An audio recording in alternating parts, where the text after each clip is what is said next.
ఇది నరికేసి అన్నం తినిపిస్తే ఆ అమ్మ ఇప్పటికీ ఆ తల్లి పిచ్చిదైపోయింది.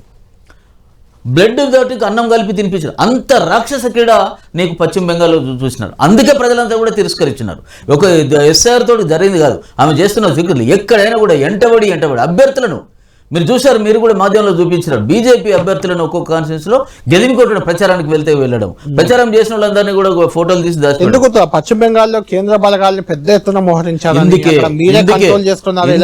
ఇందుకే పెట్టారు 2 లక్షల ప్రభుత్వాన్ని పక్కన పెట్టి కేంద్రమే ఎలక్షన్ కమిషన్ ఆఫ్ ఇండియా చేసింది, భారతీయ జనతా పార్టీ కాదు. అక్కడ ఫేర్ అండ్ ఫ్రాంక్ ఎలక్షన్ జరగాలి అని అంటే ఫోర్స్ ఖచ్చితంగా ఉండాలి. గత హిస్టరీ కానీ ఈమె చేస్తున్న అరాచకాలన్నీ కూడా ఎప్పటికప్పుడు చేసినట్టయితే కంట్రోల్ ఉంటుందని చెప్పి చేయాలి. ఈరోజు ఒక 1000 ఫిర్యాదులు చిత్రంగా మమతా బెనర్జీ ఐసీకి కంప్లైంట్ చేసింది. ఒక 13 మాత్రమే భారతీయ జనతా పార్టీ చేసిందండి. అంతకుముందు ఎందుకు చేయాల్సి వచ్చింది పరిస్థితి అంటే మహిళను దెబ్బకొట్టడానికి బీజేపీ అస్త్రశస్త్రాలు అన్ని ప్రయోగించింది. లాస్ట్ టైం ఓడించే ప్రయత్నం చేసింది, ఇప్పుడు సక్సెస్ అయింది. ఒక మహిళను టార్గెట్ చేసింది బీజేపీ. ఇక్కడ మహిళ కాదు, తృణమూల్ కాంగ్రెస్ వాళ్ళ యాటిట్యూడ్, వాళ్ళ కార్యకర్తల వాళ్ళ నాయకత్వంలో యాటిట్యూడ్. మహిళ అనేది కాకుండా వారు ఏమేం చేస్తున్నారు, ఏ రకంగా చేస్తున్నారు, మన దేశానికి సంబంధించిన ఆర్థిక స్థిరత్వం లేకుండా దేశ భద్రతకు సంబంధించిన అంశాలు, అనేక అంశాల పట్ల వాళ్ళు చేస్తున్నప్పుడు అది అక్కడ మహిళ కాదు ఎవరైనా కూడా మనం చెప్పకుండా రాజకీయ పార్టీ కానీ ఈ దేశ భద్రతకు సౌరభద్రత కోసం మనం పోరాడాల్సింది. అదే పని భారతీయ జనతా పార్టీ చేసింది. ఈ రోజు చిత్రంగా ఏంటంటే ఎంత బెదిరించినా ఎంత చావులైనా కూడా బీజేపీ కార్యకర్తలు ఎవరు పారిపోలేదు, ఖచ్చితంగా నిలబడ్డారు. పైగా వివిధ రాష్ట్రాల్లో ఉన్న వాళ్ళు పరిగెత్తిపోయి వెళ్ళి బీజేపీకి ఓటేసి వచ్చినారు. తెలంగాణ నుంచి కూడా చాలామంది వెళ్ళి మళ్ళీ వాపసు వచ్చారు. ఎందుకు వేసినామంటే ఆమె పాలన పోవాలి, ఆమెకు సంబంధించిన పోవాలి. ఇల్లు తగలబెట్టినట్టు 11 ఏళ్ళు 12 ఏళ్ళు ఎంత వాళ్ళని శివానందం పొందుతున్న నాయకురాలని ప్రజానాయకురాలుగా మనం ఎట్లా చేసాము. మీరు కూడా తమిళనాడు విషయానికి వద్దాం. తమిళనాడులో మీరు కూడా ఉన్నారు, అక్కడ ఎన్నికల పరిశీలకులుగా ఇక్కడ పనిచేశారు కన్యాకుమారి ప్రాంతంలో.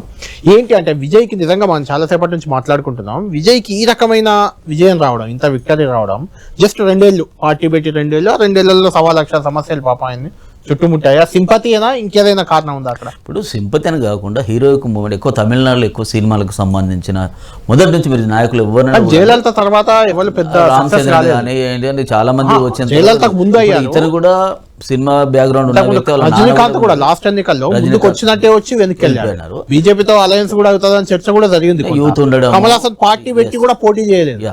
అలాంటి పరిస్థితి విజయకాంత్ కూడా పెద్ద ప్రభావం చూపలేదు. కమల్ హాసన్ గారు రాజ్యసభ తీసుకుని చేసేసినారు. ఇతను ఏంటంటే యూత్ కావడము దానికి సంబంధించి నేను అనుకుంటున్నాం, కానీ ఇంకా కూడా మన రిజల్ట్ రావాల్సి ఉంది. తిరిగినప్పుడు మీకు వాతావరణం తిరిగితే నాకు రూరల్లో కనబడలేదు. దాదాపు అన్ని జిల్లాలు మేము అందరం మా టీం అందరం తిరిగింది. బీజేపీ పార్టీ నుంచి కూడా చాలా మంది నాయకులు ఎమ్మెల్యేలు అక్కడ పనిచేసినారు. వెళ్తే ఎక్కువ అంటే రూరల్ కనబడిన పెర్ఫార్మెన్స్ కన్యాకుమారిలో మీటింగ్ నేను అటెండ్ ఉంది. ఎక్కడ కూడా టౌన్ లో పెట్టాడు అతను మీటింగ్లు. మీరు ఒకటి గమనిస్తే ఎక్కడ కూడా రూరల్లో మీటింగ్ పెట్టలేదు. కన్యాకుమారి కానీ, మధురై కానీ, కోయంబత్తూరు కానీ, చెన్నై కానీ ఇటు పక్కలో పెట్టాడు కాబట్టి టౌన్ రూరల్లో కూడా ఎక్కడ మీటింగ్ జరగలేదు. అక్కడ దాని ప్రకారం ఏమైందంటే నేనైతే తప్పకుండా రూరల్లో టౌన్లో పెర్ఫార్మెన్స్ ఉంటే ఉండొచ్చు అని ఒక అంచనా కారణం. కానీ తర్వాత చూసినట్టయితే ఉమెన్ ఓటు కానీ ఇవన్నీ కూడా వేసింది. ఇక్కడ చిత్రం వీళ్ళు చేసిన డీలిమిటేషన్ ప్రచారం కానీ వీళ్ళు చేసిన మహిళా వ్యతిరేక కూడా ప్రజలందరూ కూడా చీకొట్టినట్టుగా కనబడుతున్నారు.